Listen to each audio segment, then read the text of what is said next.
root cause of any agitation you have, guaranteed it's going to be relating to yourself. Kunal Tulsiani.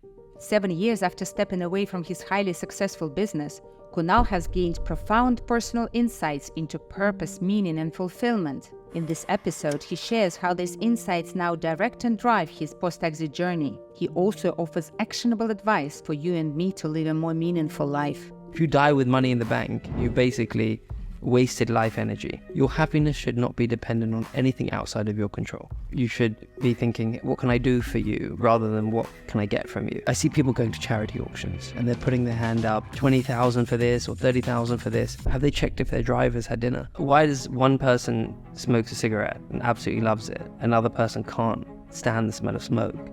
If the cigarette is happiness, why wouldn't it give happiness to both people? So it's the same with everything in the world. It's not the world that has happiness. It's actually how we relate to it.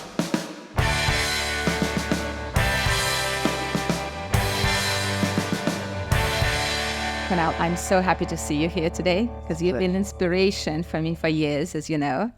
So I'm extremely happy I can share some of your wisdom with my audience today. Absolute pleasure being here. Thanks for the invitation. Did money make you happy? Yes. In what way? It gave me the ability to not think about it anymore. Who are you? Who am I? I am pure consciousness. Beautiful. What's your purpose? My purpose is to find out my true nature. What is money? Energy. You're brilliant. What are the most important human character traits? Most important human character traits. Unselfishness, being grateful,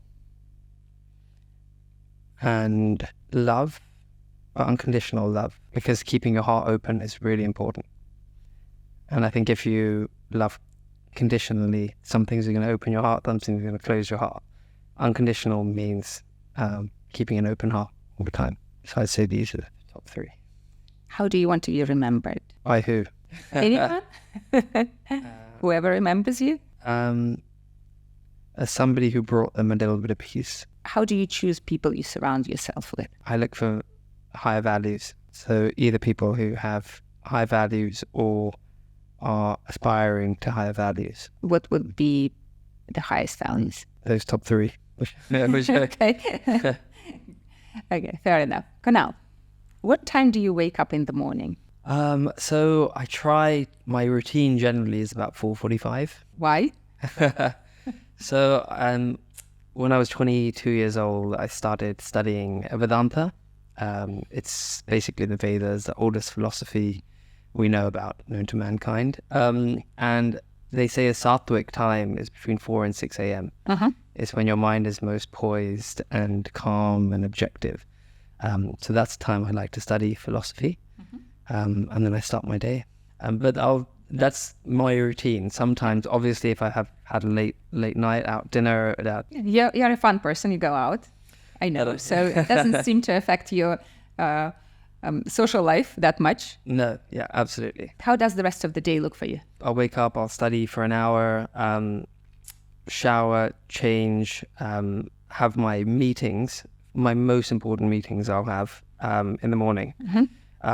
Once I finish those, then I'll go to the gym and have my lunch, take a little afternoon nap, and then have my afternoon, which I spend in my office. So for how many years you've been doing this?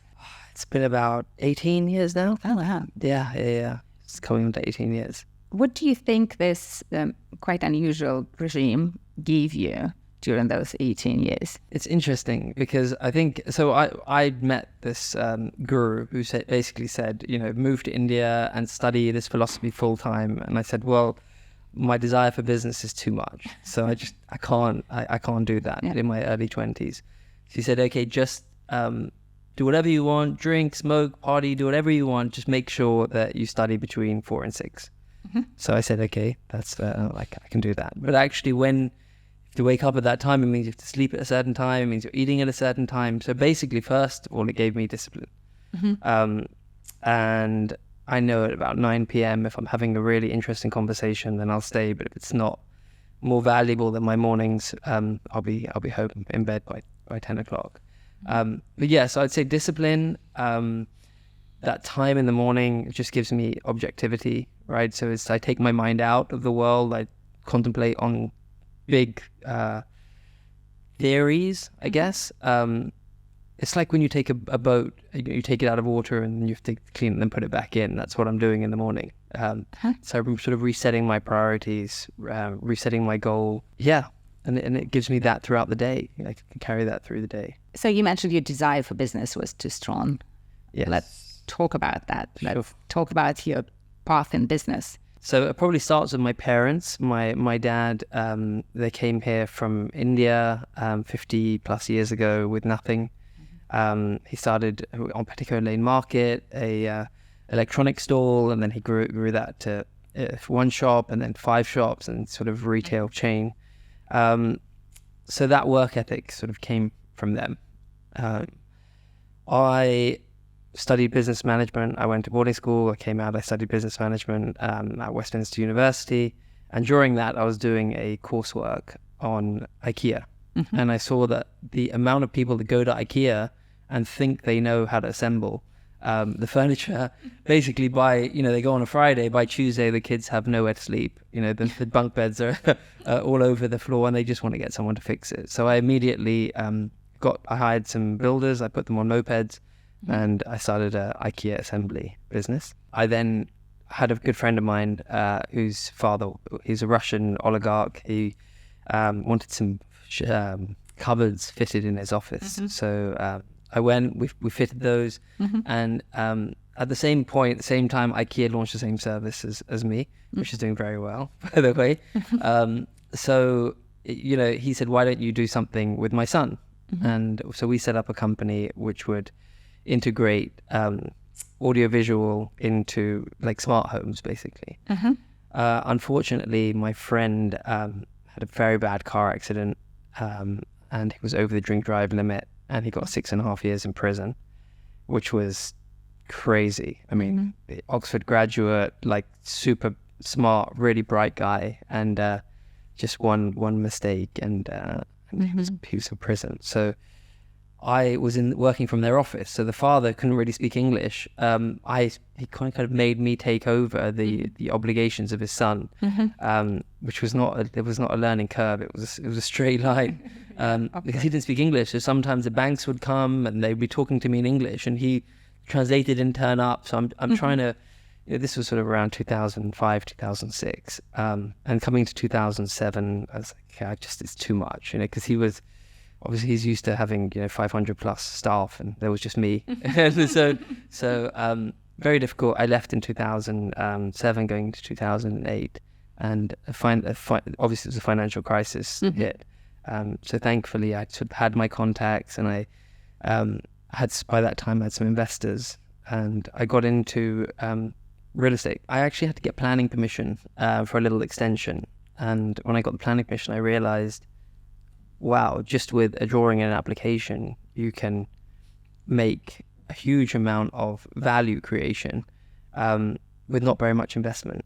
So that's what I did. And we did police stations. We were buying Met police stations because, they have that area in the middle where the police car would have to drive in. There are residential areas. So we'd buy those, get planning permission to convert them to houses, and then we'd sell it on. And buy the next one. And so far, we've unlocked over £1 billion worth of value in central London through police stations. Well, no, not through police stations. We did 1 million square feet in Vauxhall, which was a 200-bedroom hotel, 279 apartment scheme. And then, for instance, then I had that exit, and I've been investing. I set up a family office because obviously my parents got old, so I was sort of managing their assets and my own. And I've been investing in, it's interesting because in the Gita, he talks about, in chapter 3, it's about karma yoga. And karma yoga is about having an ideal outside of your self-centered interest. So I've concentrated on impact investing.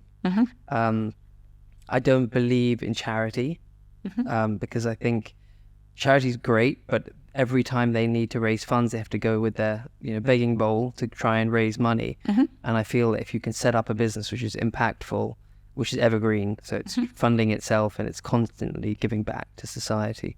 So I'm looking for those businesses. Let's go back a little bit. Please. And I want you to talk about that big building you did. Sounds a lot easier than it was. I was, again, 28 years old, and it was an advertising site in Vauxhall. And I basically went for planning permission for these 2 towers. I did a joint venture with the landowner, so they put their land in because they weren't allowed to spend their money on speculative development because it's a pension fund. So I've raised the money and we basically got planning permission. And as we were going for that, the whole area was coming up. The American embassy came in, and a lot of 9Ls, the whole Battersea Power Station, now Apple, I don't know if the head office is there. So the whole area sort of came up at the same time as, but we were the first ones to go in for an application on that new plan that the council had put out. When you sold that project, yes, how did you feel about it? If you go back to that moment. So there were quite dark days. So we had to appeal. So we were closed, and when I was looking for funding, everyone was like, Kunal, people aren't even investing in developed buildings. That was 2012. This was after financial crisis. Nobody believed in this pipe dream. So it was very, very difficult. And again, I go back to my philosophy of, reading in the morning and the Gita, which is basically a fight between a war. And Krishna is advising one of the one army basically on how to fight the war, a righteous war. And so I was taking my learnings from there and I was applying it to everything I was doing. Give me an example. I want an illustration, like what specific story from Vedanta helped you in a specific business situation? So, for example, it says, when you meet someone, you should be thinking, what can I do for you, rather than what can I get from you? So the attitude of what can I do for you, I was sort of, because obviously I was young and I was in these big meetings I was the youngest person at the table. It was very much, well, what can I do for you? So when I'd meet the council, they'd be like, what do you guys want? What can we do for you? And then you're kind of on the same page as everyone. You're listening to them. And when I was meeting the landowner, I was like, what is it that I can do for you? What do you need? And they would tell me what they needed. So it was just finding out what everyone else needed.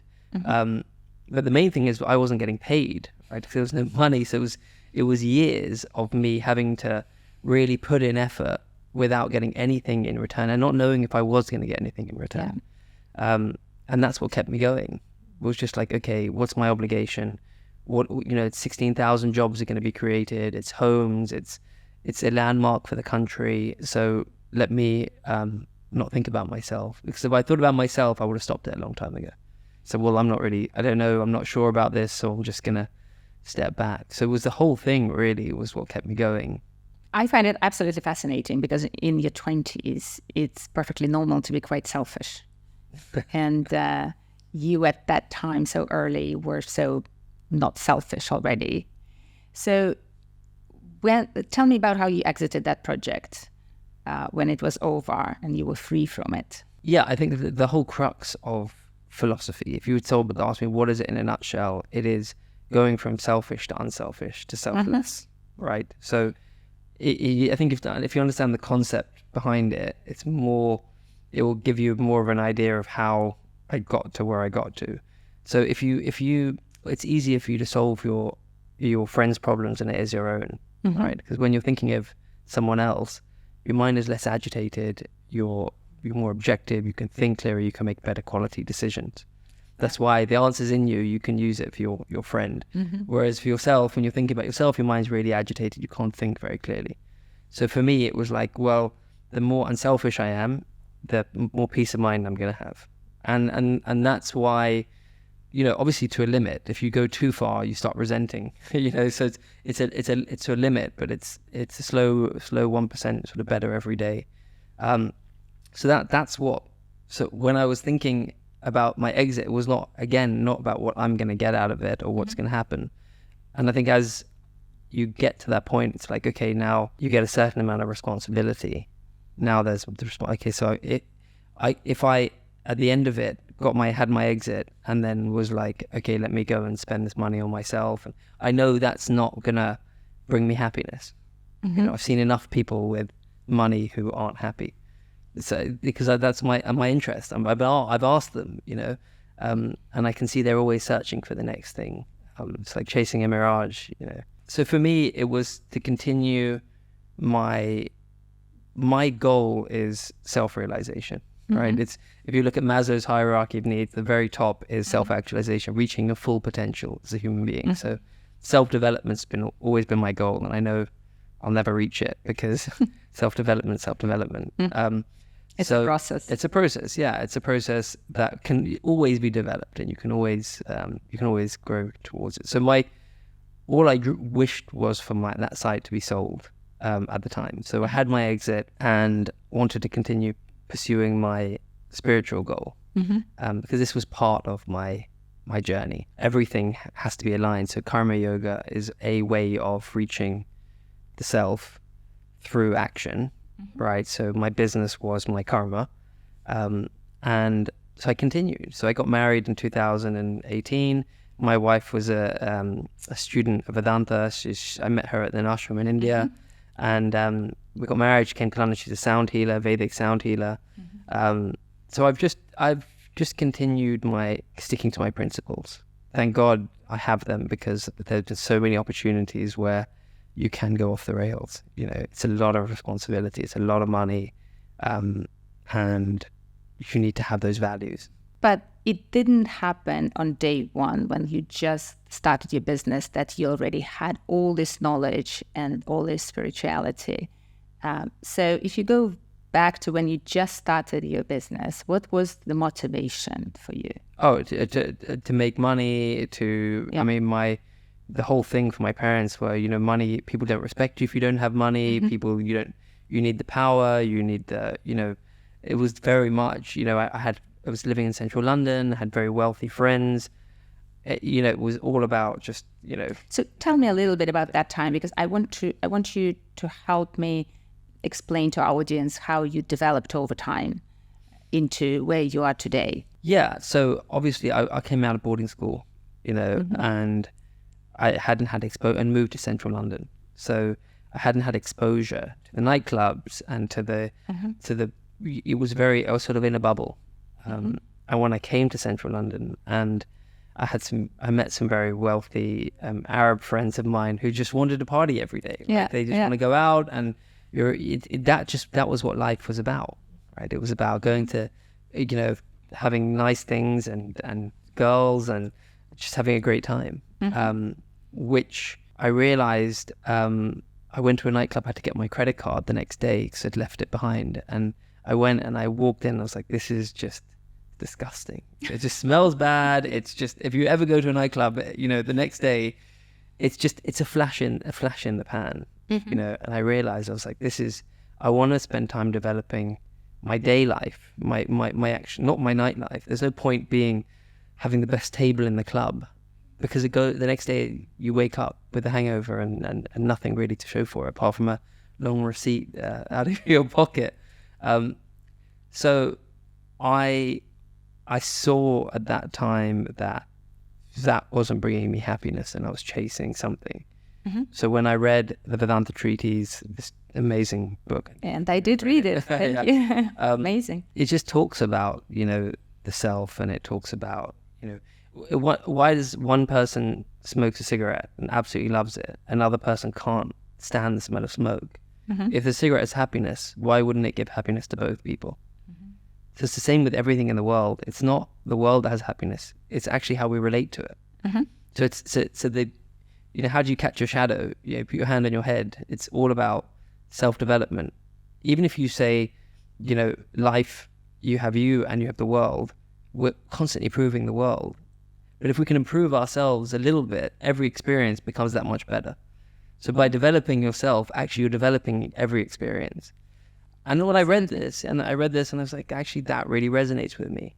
It works. And that's when I started sort of studying it deeper. And that's when my business started, you know, dealing with my friend in jail and you know, dealing with his father and the responsibilities and that came to me very, very early. I was just applying it, and my discipline and my perseverance and everything that I was studying. As I said, I was slowly getting better and better and better, and everything was growing with me. Everything was just falling into place. You know, it was like when you wake up with nature, you know, you're sort of up and the birds start waking up and the sun starts rising, and you're in line with nature. You're flowing. I was in flow. And despite all the challenges and visiting your friend in jail and all of it. Yeah, it was all part of obligation. Like, what do I need to do for you? What do I need to do for him? What does he need?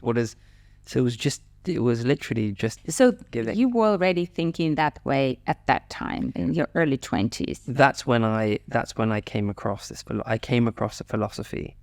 I went to India. I was supposed to go to a wedding, and the groom broke his leg, so I ended up going to Ananda in the Himalayas. It was a spa, and there I met a teacher. And when I met the teacher, he gave me the book, and then I started studying, and then I had classes in London, and that was in my early 20s. So when you first had this idea that you wanted to earn money and wanted to go into business, it was before you discovered Vedanta. Then you discovered Vedanta, and you started thinking more, it's my duty, right? And seeing your business through the values of Vedanta. Is that correct? That's exactly it, yeah. Okay, but then you left the Russian oligarch and you started your own property business. Yes. How did your spirituality grow together with your business at that time when you were already your own man? One of the main concepts is desires, right? So the more desires you have, the more agitated your mind is.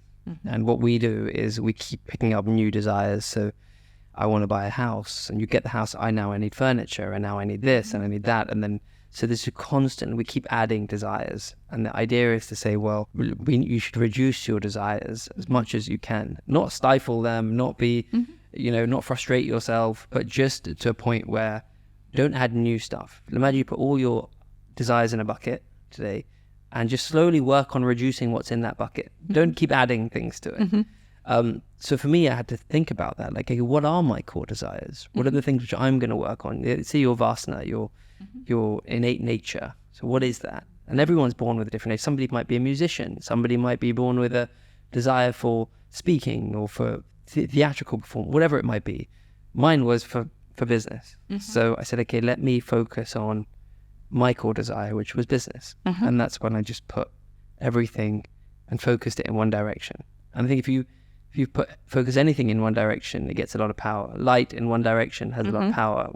Wind in one direction has a lot of power. Absolutely. And water in one direction. So I just focus all my energy on emptying my bucket. So you focused all your energy on your business. You achieved amazing success in it, and then you sold it. Yes. What were you thinking you wanted to do next at that point? At that time, I actually wanted to teach the philosophy. So what I'd learned, what I had, because I believe the best way to learn is actually through teaching. Teaching, yeah. I think you retain 90% of what you teach and only 10% of what you read. So I like that. I like talking to people. I like being challenged on it. I like it, not only teaching, but just discussing. So that's what I wanted to do. I wanted to become a philosopher. And so I realized, like, okay, if I want to have free time to be able to do that, I need to get my my finances in order. I had to organize myself. So I had to learn about wealth management. I joined Tiger 21. I was already a YPO member. And I needed to work out how I can organize my family office as such that will fuel, so I'd have to worry about it anymore. And I can really focus on continuing my journey to try and be more and more unselfish. Sometimes you go backwards. It's a challenge, but I guess going back to Maslow pyramid, you were basically focusing on building your foundation, your safety and security, so you could focus on self-actualization. Exactly. I absolutely get it. That's so that was my thing. And everyone says after your exit, don't do anything for a year because you make the most stupid mistakes. So I didn't, which was lucky for me, because by the time we had the final payment, it's 2018. So I'm learning about equities, and and then we had COVID. So I didn't do anything stupid. And I changed the name of the family office to Impact Assets. So I constantly think about, okay, what's the impact? I want to be able to look back in 10 years and not just have made money, but I want to be able to, what is the difference I've made? How many lives have I impacted? Because I think that's what, for me now, even looking about my property business, when I drive past some of the buildings that have been built, I'm like, oh wow, like people are living there. You've created homes for people, that's going to be there for hopefully a very long time. So in your impact investing, how do you balance pragmatism and spirituality? Again, if you've got, it's like math, right? If you've got your core values, you understand, okay, you know that I'm trying to do this for the benefit of other people. Like, what's the benefit of others? But as I said, it shouldn't be charity. This money should come back and go to the next thing. So it needs to be done really responsibly. And again, karma yoga, which is, it says chapter 3 of the Gita, this is all he's talking about, right? So you need to, when you act, you have 3 types of yoga, right? You have karma yoga, which is action. You have bhakti, which is devotion, which is basically being grateful and having some sort of a being grateful for whatever you've been given. So today we're breathing and we've got our blood pressures managed and everything is, our blood systems are working. So actually just having some devotion to something that's providing this to us. And jnana yoga is the philosophy, is the study of self development. So my karma is to work, and that's what I do. So every situation I'm looking at, okay, how's this going to help people, and that's part of my way of getting to my goal. When I first met you, you were actually at the crossroads. I remember it very well, because you were thinking, should I dedicate my life to philosophy or should I do business at the same time? So it sounds like you found that balance and you found how to do both. Yeah. So as I said, it was sort of, let the family office run itself, and they give me time to, to teach and have philosophical discussions. But I realized that's not my true nature. So my nature for business is still there. So even though I've had my exit, I still have, I'm in my nature for business. I'm saying, okay, how can I apply that nature? And I see it as one road. I don't see them as 2 roads. I see it as one road. And going down that road, business, I can help founders. I sit on the board of the companies, and I give valuable insights, I believe, from my perspective, and have discussions. I mean, like discussions we have, and discussions with people who are talking about philanthropy or talking about charity. So it's all part of the same thing. Do you think there is a conflict between a desire to earn money and be successful in materialistic terms and being spiritual? I believe in order to give, you need to be full, right? If I feel empty, I need to take, right? If I feel full, I can give. So there's an imaginary void of emptiness, right? So you have this feeling that, oh, I'm not full, I'm empty, which is what the philosophy is telling you. It's explaining to your true nature, which is you are full, right? It's an imaginary void. So that feeling of I need to take, as in I need to do this, I need all these things. There should come a point, hopefully, where you feel full. Which is why I say to people, who's rich and who's poor? Like, what's your definition of rich? Someone who's rich. It's a question to you. My definition of rich. Well, it depends. I guess if you are specifically asking about finances, it's very different from more philosophical definition. From philosophical definition, it means that it's somebody who actually really appreciates everything that life gives.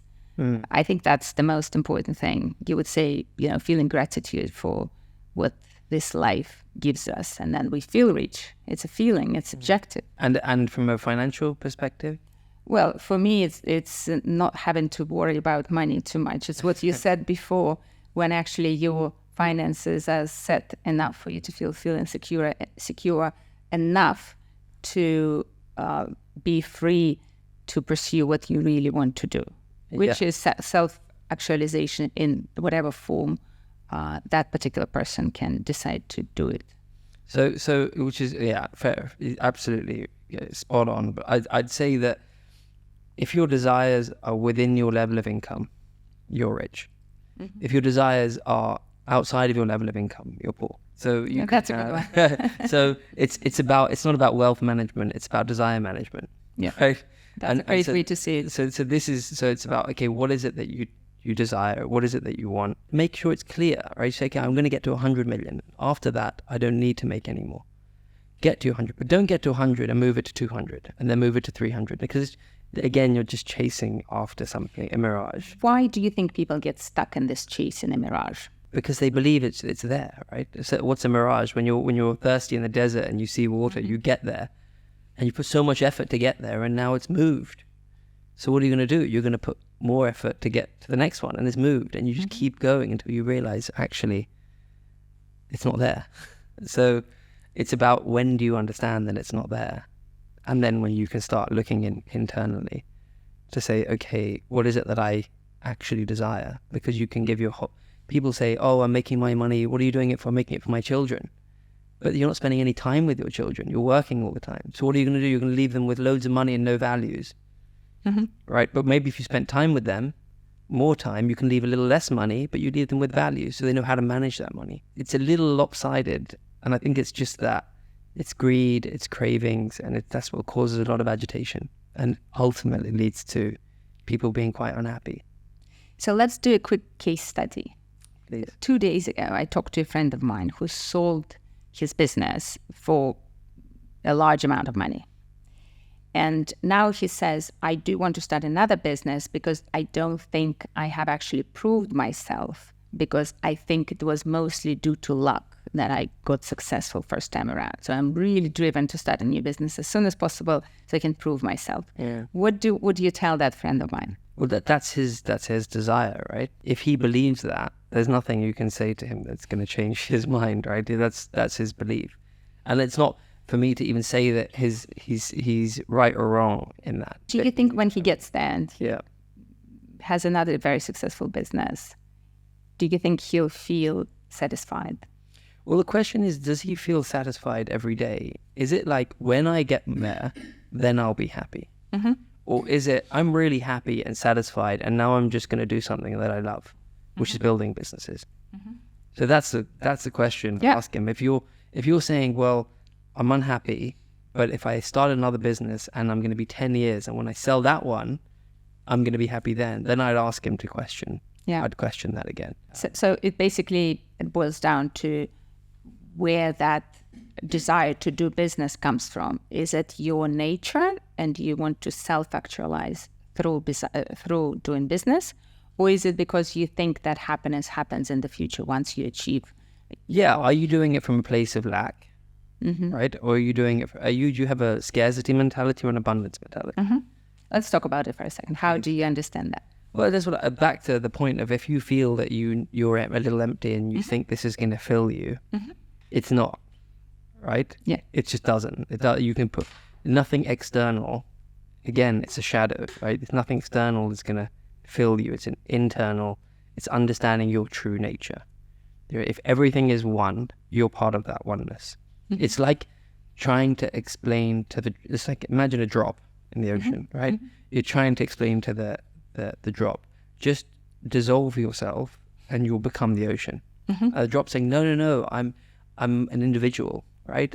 This is me, this is my, it's like, no, just, it's like explaining to that drop, just release your sense of individuality and you will become part of the totality. Because you are the ocean, but he believes he's a drop. And you said that is the process of education. It's like, no, just relax, just become one with everything. And that's your true nature, right? So if you don't understand that, then you will keep searching and searching and searching externally, not knowing who you really are. Why do you think so many post-exit entrepreneurs are not open to talk about spirituality? People talk about spirituality. People discuss philosophy. You ask them, do you believe in God? Do you not believe in God? If they don't believe in God, they've thought about it and they've decided they don't believe in God. If they do believe in God, then, and maybe it's their religion. So I think there's a big difference between religion and spirituality. I think all the religions have taken this philosophy and given out at different times to different groups of people. If you look at spirituality, and I think it's quite abstract. So it's about taking people from where they are. It's like if I said to you, if you said to me, okay, where's the library? I'm looking for the library. And I said, it's next to the post office. I say, well, where's the post office? If you just go to the park, take a right, you say, but how do I get to the park? It's like, if you leave your house, take a left, you're going to get to the park. Once I tell you how to get to the park, you'll know how to get to the post office, you'll know how to get to and you'll know how to ultimately get to the library. But if I'm just talking abstract, it's not logical, it doesn't make sense. So it's about saying, okay, where are you now? And slowly going step by step towards your true nature. And I think if you start talking too abstract about things, people they're just not interested in it. I think it loses its practicality. The reason I asked you that question is because of that drop versus ocean that you discussed before. Because when you were talking about it, I immediately thought, okay, that drop is holding on to its identity because it wants to have control over it and feel that this is the little world I control. And then I immediately thought, okay, isn't it very common for entrepreneurs to be control freaks? So once we are built in that business, being control freaks, we satisfy that desire for control, but then the business is gone and we don't have it anymore. We still want to control ourselves. And I find that lots of people are very uncomfortable giving up that idea of control to grow spiritually. It's interesting. I think that if you talk to somebody, for example, if we say what's everyone's calling, true calling. So we won't say happiness because happiness is maybe a fleeting emotion. But if you take a 4-foot spring, reduce it down to 1 foot, what's happening to your hand, top hand? If I've taken a 4-foot spring, what's happening to your hand? Well, it's being pushed up. Pressure, right? Yeah. Reduce it, increase it to 2 feet. What's happening? Less pressure. Less. 3 feet. Even less. 4 feet. Almost none. None, right? Because this is natural state. So I believe that everybody is trying to get back to their natural state, their true nature. Every river is leading to the ocean, right? Everybody is trying to get back to that place. So they may say, I'm not interested in spirituality, but what are they interested in? They're interested in getting back to the ocean. It's just about the road that they need to take to get there. It may be winding, it may go backwards, upwards, left, right, but ultimately it's going to lead to the ocean. So if you can try and just direct them to maybe go in this direction a little bit of a push, and it says and maybe I'm totally wrong, right? Maybe we could be, all the philosophies could be totally wrong, and everyone has their own individuality, their own. But if they were to ask me, what I've done, and I can only tell you as far as I've got, is I can just say, well, maybe go in this direction, look towards this direction, which is have more peace of mind, at least, like just try and be a little more unselfish. If you take a smoker again, right? A smoker, he's sitting in his meeting, cigarettes, thinking cigarette. The mind goes outside, he takes a drag, he's in bliss. It might be for a second or two, but he's in bliss. So what's happened? What's the science behind that? So he had a desire for the cigarette, created an agitation. Agitation got really bad, and then he had a cigarette. It was a satiation of the agitation, created that feeling of bliss, right? So we understand that desire creates agitation, and the satiation of that desire creates happiness. So if we can, to the extent we can reduce our level of desire, will increase, it's inversely proportionate, will increase our level of peace of mind and more objectivity. We can make better quality decisions. So if they can understand that, they say, okay, well, what do I really, really want? What is that guy, for example, really looking for? The entrepreneur who said it was just luck.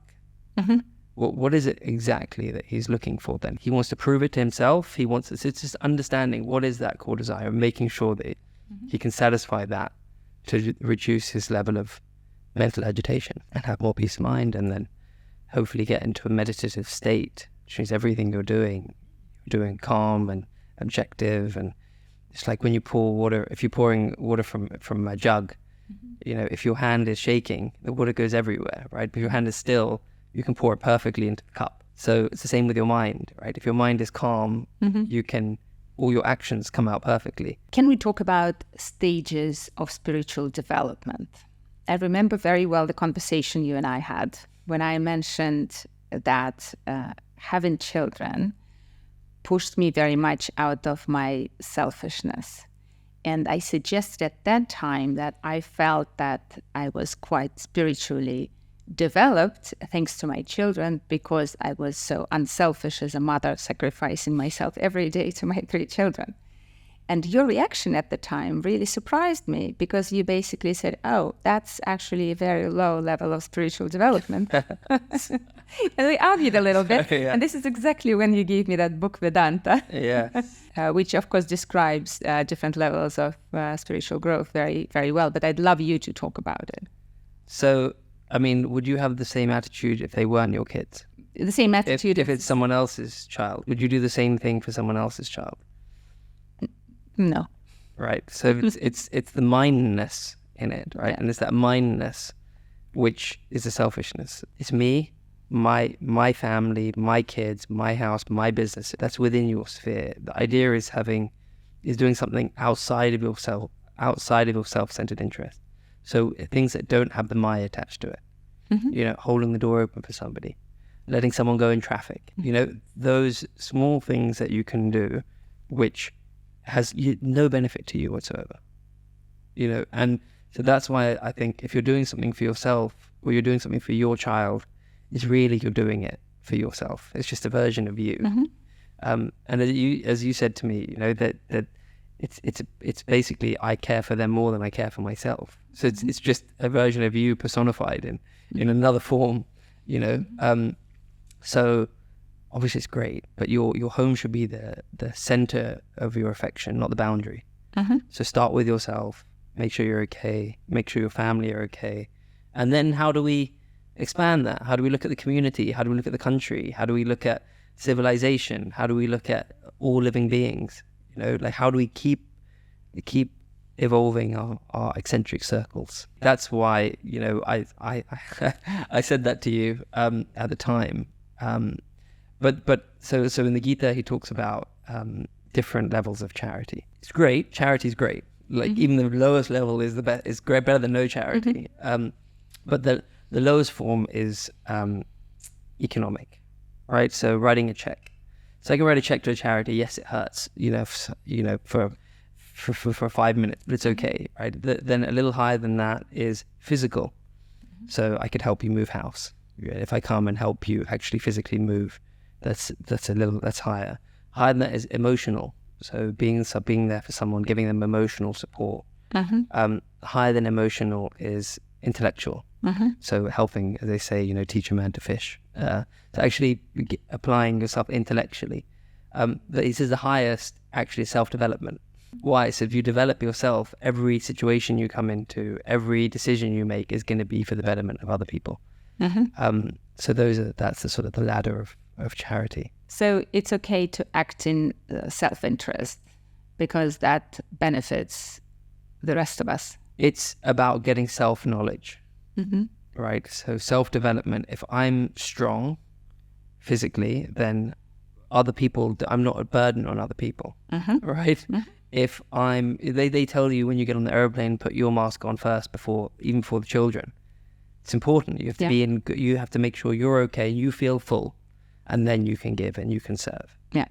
So that's why it's important to understand your true nature, have these values, understand yourself, have the correct way of thinking, and then for the benefit of others, ultimately. Beautifully explained. Thank you. Thanks. So let's go back to your life. Please. So you sold your business. You had this idea that you really wanted to teach philosophy. Yeah. So how did you go about it? As I said, it was teach it. Then I realized, well, I'll mentor. So I think talking to people who are quite old already, are quite set in their ways. So I said, like, let me look at the next generation and let me have these discussions with them, you know, and have it more of a discussion. So I started mentoring for YNG, which is the kids of YPOs. But I believe actually, if you can change the mind of a CEO, right? If a CEO has a value of unselfishness, that will filter down to his key management. That will go down into the business. Those people will go home, talk to their spouses, teach their kids those values, and hopefully that kid will go and share with his friend on the playground. Right? So you can have maximum impact is the people at the top. So that was my journey. So I've been, as like conversations that you and I have had, or anyone who's interested in self-development or looking for some sort of direction, that's how I was doing it in one-on-one discussions. As I said, by investing in businesses, I've invested in we have one of the largest security training provider companies in the UK, get licensed. The founder came to me and said, look, I want to create an app. Well, what's the app going to do? So they get a license, right? Then they want to find jobs. They come for jobs. They don't come for just a license. So the app basically was to educate a potential security guard. He does his course, puts his license number in, and then there's lots of jobs, and his CV gets sent automatically. So I've taken somebody basically who doesn't have a license, give them a license, give them a job, and now they're protecting society. Great, and that can just keep evolving. So those discussions, because I think now the church has kind of gone. People used to go to Sunday school and they'd go to church on Sundays, and that's kind of been pushed aside. So where are people getting their values from today? From businesses.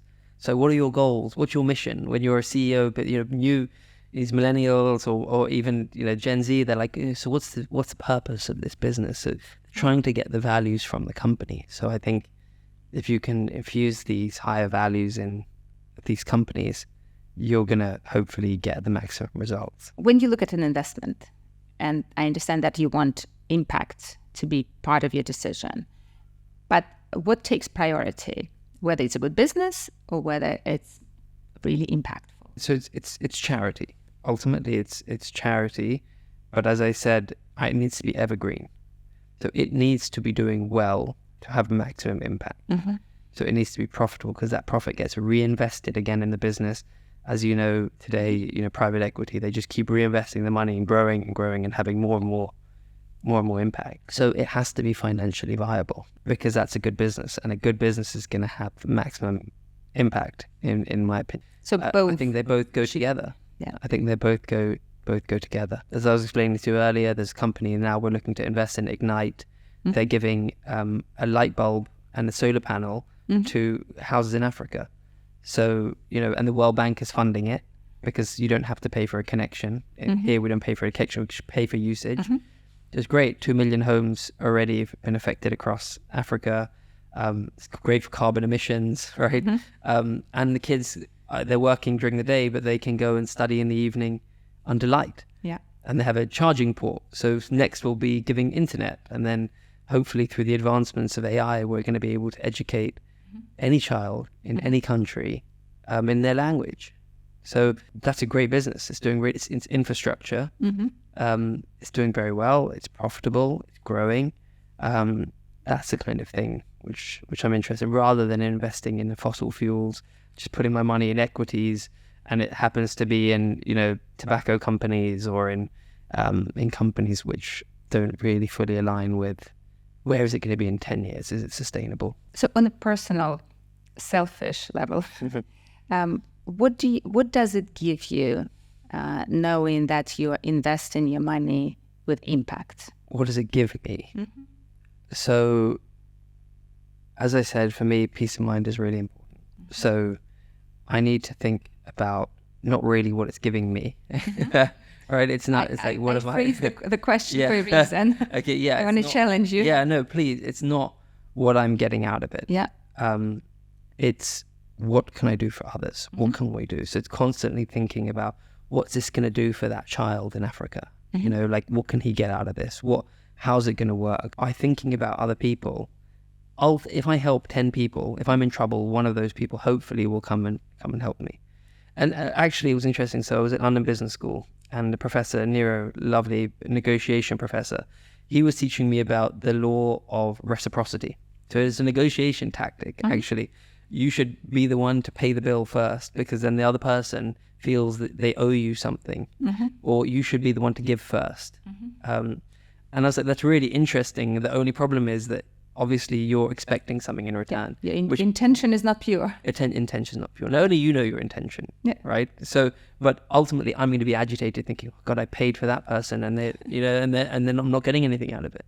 So I'm eating sin, I'm creating more agitation for myself. So I think, and anytime I do start getting agitated, I need to look, okay, where the root cause of it. The root cause of any agitation you have, guaranteed, is going to be relating to yourself. Some way it comes back to you.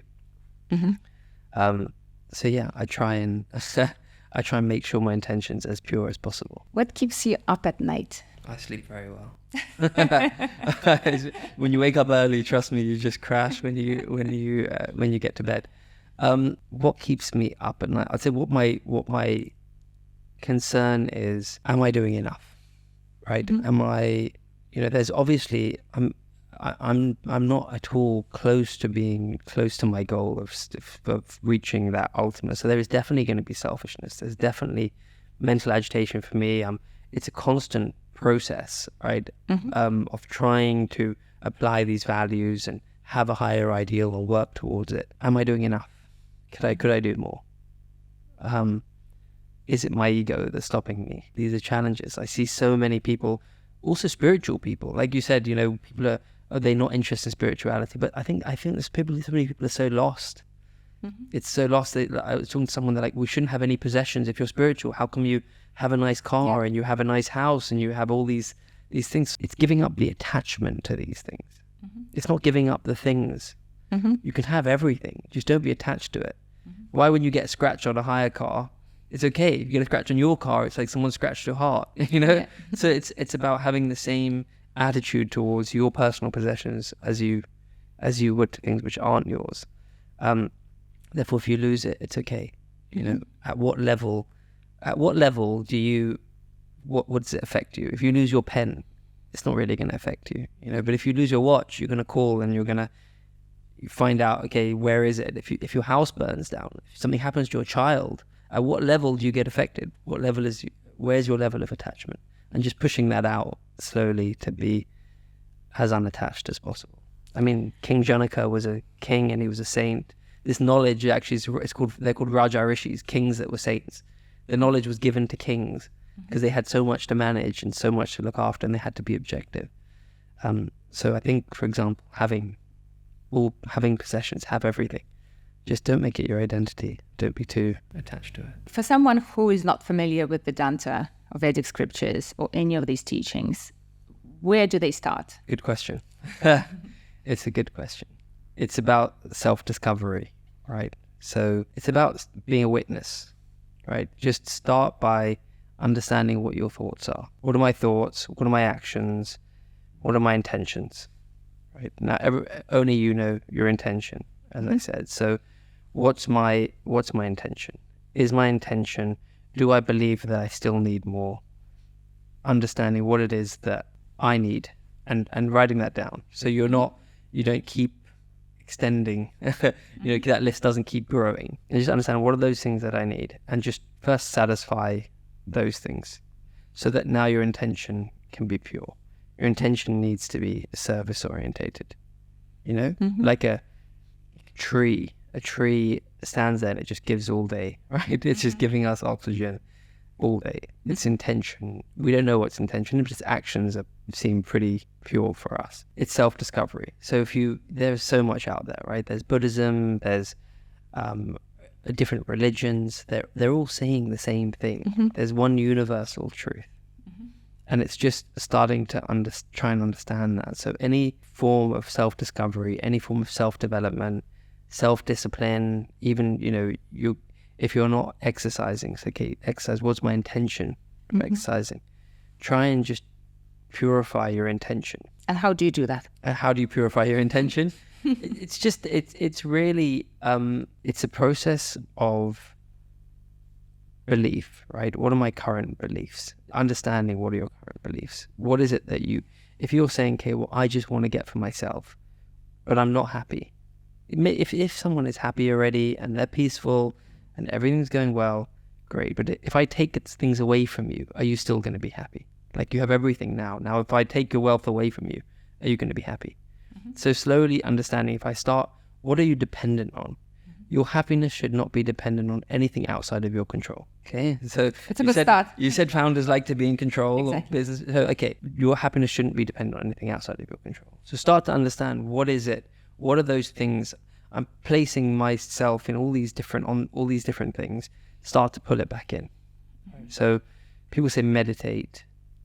Meditation for me, I think, is really the last stage. I think when your mind is calm enough, you sort of live in a meditative state anyway. So just understanding what are your agitations, trying to catalog them, trying to understand what your intention is, and just try and make it as unselfish as you possibly can on a daily basis. So the less selfish we are, Yes. the less stressful we are. The less we think life. about ourselves, the more peace of mind we have, is what's worked for me. And if I feel full for myself, then I'm able to start inquiring how other people are doing. You know, just taking time, being charitable.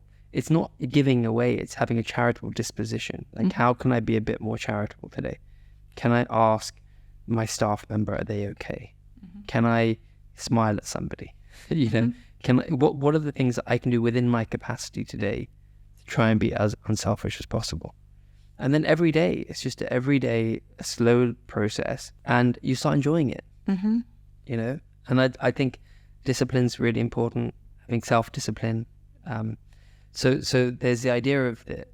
So again, in the philosophy, it talks about the intellect, right? You have the mind, which is the seat of your emotions, your feelings, and then you have your intellect, which is your ability to think, decide, judge, and the intellect controls the mind. Right? It's like the parent. If you have a kid that's running around the house and has no control, he's going to make a mess of everything. So it's your thinking capacity needs to be strengthened so it can control your mind. Like, it's the same way, like, a diabetic knows he shouldn't eat sweets. The mind says, I want the sweet.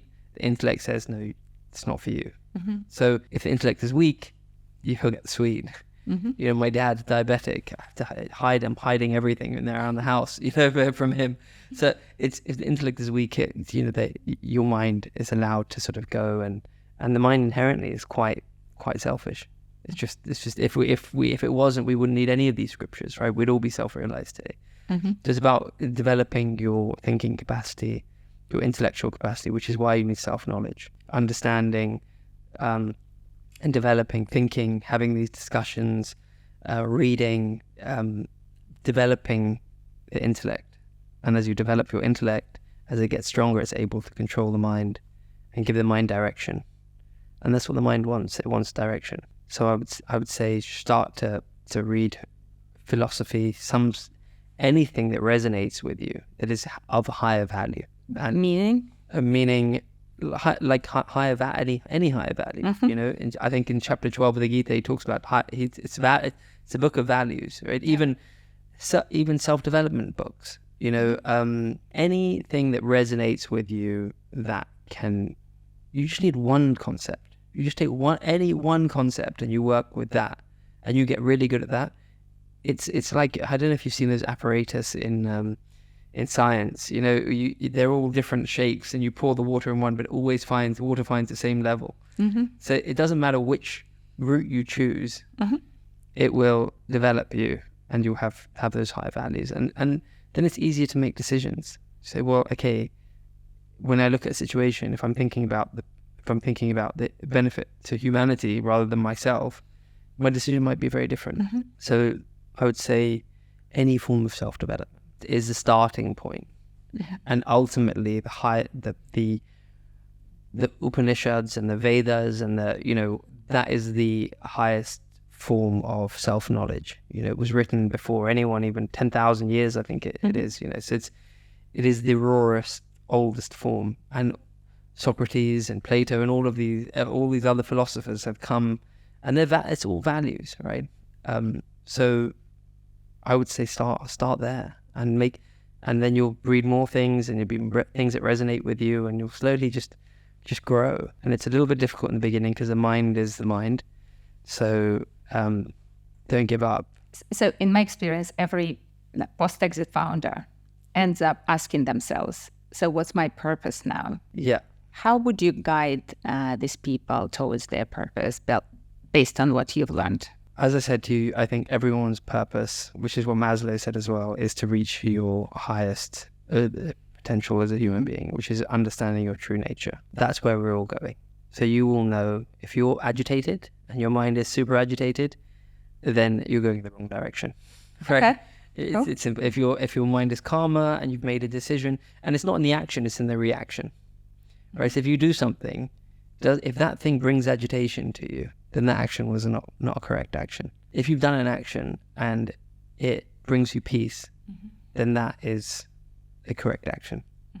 So it's really in the reaction. When you do something, you're like, oh, I regret it. Any regrets that you have, those regrets are a reaction. So that action wasn't correct. So it starts taking action slowly, which is going to make you feel better, make the other person feel better. How do you know before you take an action that you wouldn't regret it? Because you check your intention.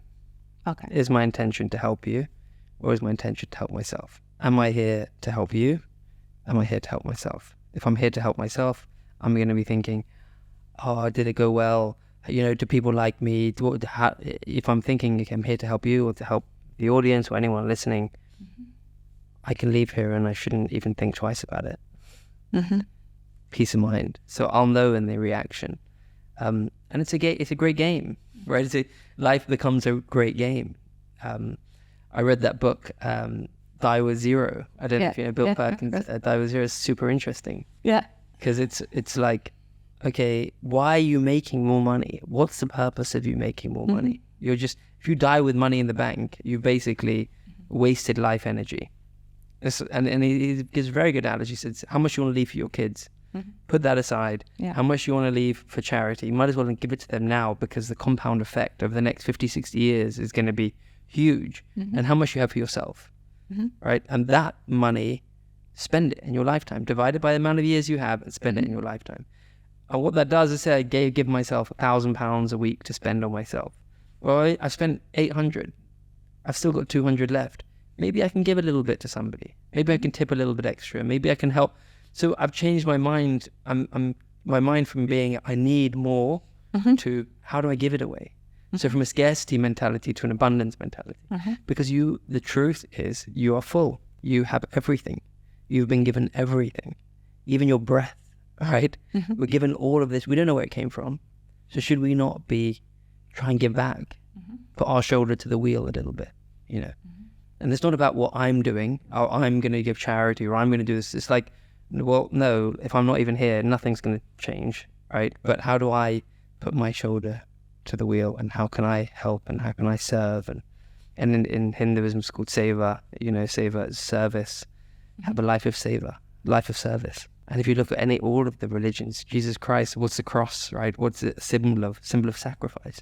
He sacrificed his life for others. All of everybody, right? It's all about service. Yeah, it's interesting. There's quite a lot of research on how customer-centric business actually win eventually. So you can say that this confirms the idea that when we serve others, also we get more back. Even when, in business school, that was all the lectures that I had. It all confirms. It does confirm that this philosophy, it works. Ultimately, it works. Even listening to people, that's service, right? So if I'm sitting and you're talking, instead of trying to keep pushing my opinion on you, listening. That just being there for somebody is service. And by listening to you, I understand what it is that you actually need. And then I can give you what you need, rather than even in meetings I used to have, I'd say, okay, well, what can I do for this person? So I'm listening to them. I'm understanding. One of my investors, she I ended up having to help her out with her family issues. It was not even about the investment. It was, she was struggling in different areas of her life. And I was able to help, with her family members. And that, the investment was easy. It was nothing. It was easy, but you're actually giving them what they need at that particular time, and that's service, and that's being kind, and that's higher value. So you've spent 18 years studying philosophy, at least 2 hours a day. I'd say an hour a day, An hour a day. An hour a day. That's long enough. Yeah. You're way ahead of me, that's for sure. But I'm practicing it all day. Yeah. Trying to practice it. That was actually my question. So how do you think about your whole life between studying theory and practicing it? How do you incorporate it in your lifestyle? That's the good thing about this, right? Is you can practice it all the time. It's a game that you can play all the time, you know? And it's a really fun, interesting game. Just helping people a little bit here and there, whoever they might be. Everyone is struggling. This life is struggle for everybody, right? I mean, even you say founders who've made everything, who people are looking up to as, wow, you must be amazing. They're struggling with what's my purpose? What's in it? Everyone is struggling. So you have every opportunity to practice the philosophy. And as long as your intention is to help others as opposed to help yourself, you will have less stress in your life. Yeah, you'll have less mental agitation, which is a form of stress. I mean, I don't think stress is necessarily a bad thing. You know? Agitation. Yeah, I think agitation, confusion, mental agitation. Because you think, what do I do next? What's my purpose? It's me. It's you're thinking about yourself all the time. You know, just try and get out of your head.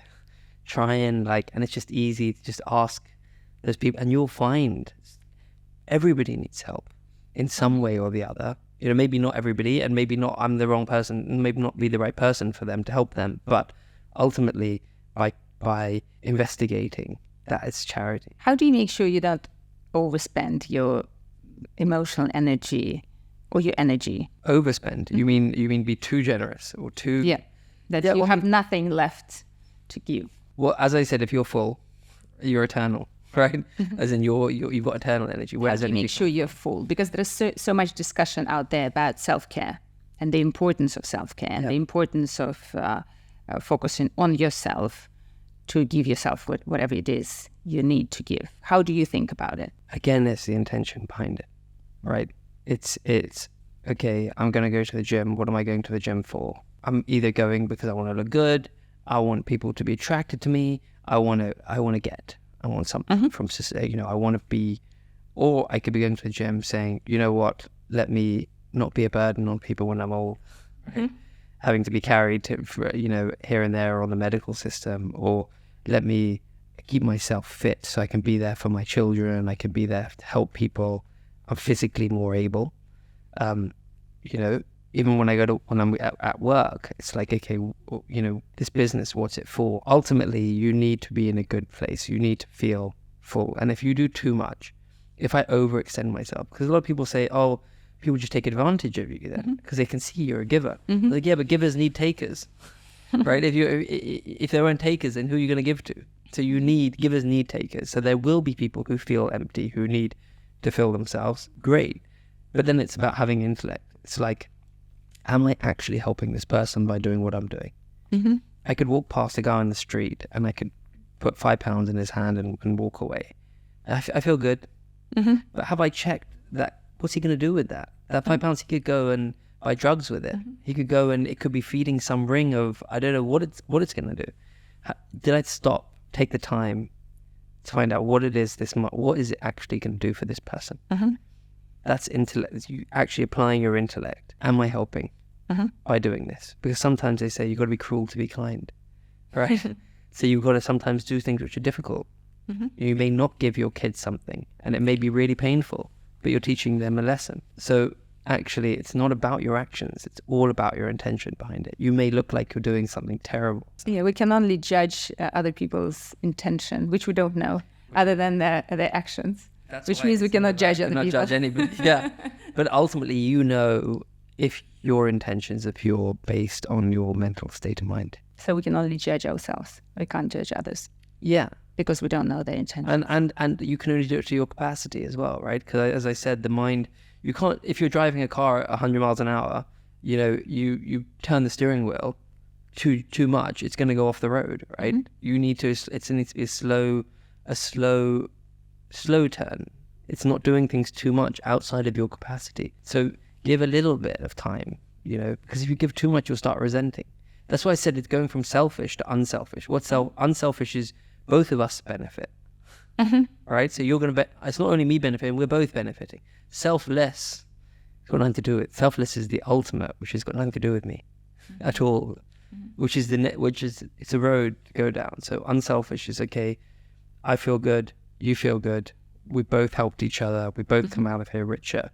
You know, they say finding it, even when you're doing a deal, you know, win-win, you know. So it's just taking the other person into consideration. So unselfish is a level below selfless. Yeah. Selfless is the ultimate. It's divine. Is divine, yeah.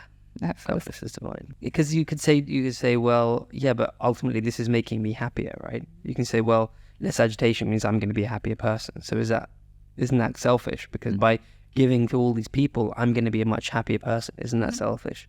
Well, no, it's unselfish because they benefited and I've benefited, right?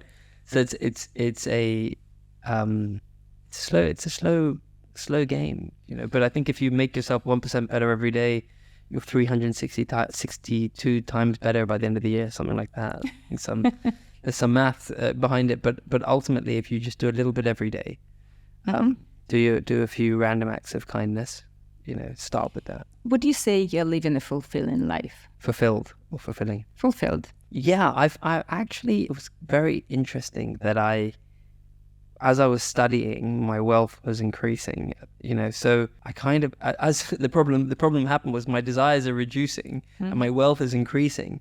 So I'm just getting richer and richer every day so that I have the money and I don't really have the desire to do many things with it personally, you know, so I kind of have everything I need. I'm able to help people and all of those people are relatively grateful, you know, so everyone is giving back to me. And yeah, so I feel that I'm definitely happy. I have everything I need. I'm able to help and give time and space to people. I have time for myself, for my own. I'm not I'm relatively stress-free. So I feel like I'm on a journey still. It's not perfect, but I definitely feel that this is a lifestyle to be shared with people. You know, I definitely feel like just try it, you know. and I think also another thing is when you get money's energy, right? It's like, and if you take, it's like medicine, right? You can take too much of it. Something that's really good for you can be really bad for you if you take too much, right? So it's about utilizing that energy for the right thing, the right reasons, and you can do so much with it. But if you try and focus it on yourself or your family, and you concentrate it on such a small area, even your time, right? You finish your business, you sold your business, you got all this energy, you got all this knowledge, and you're now I'm going to divert it to my children, right? They can have all the money, they can have all the That's very typical. Of course it is, right? Because your home is your boundary. It's like, no, okay, my kids are fine, my family's fine. Okay, what about the community? You know, a little bit outside. What can I do for the community? What can we do to? And that's what with my planning permissions. That was my thing. It was like I'd go to the council and say, okay, what do we do with this building? What do you guys need? It's a derelict building in central London. What are we going to do with it? Let's create a place where you can have jobs and you can, you know, and the councils loved it. They're like, yeah, we're all on the same page. And I feel like as you keep doing that, your responsibility, like I took on the role of a World's Fellow of the Duke of Edinburgh Award. I was talking to Prince Edward about the values that are being taught through Duke of Edinburgh to kids, you know? And I just feel like the more unselfish you become, the more responsibility you have and the more wealth you have, because that wealth is in your responsibility to distribute to other people. So just things get better and better. I mean, I'm definitely in a far better place than I've ever been. And I don't really need as much as I have, and therefore I feel full and I can share. How do you define fulfillment? Peace of mind. So I would say which is meditation.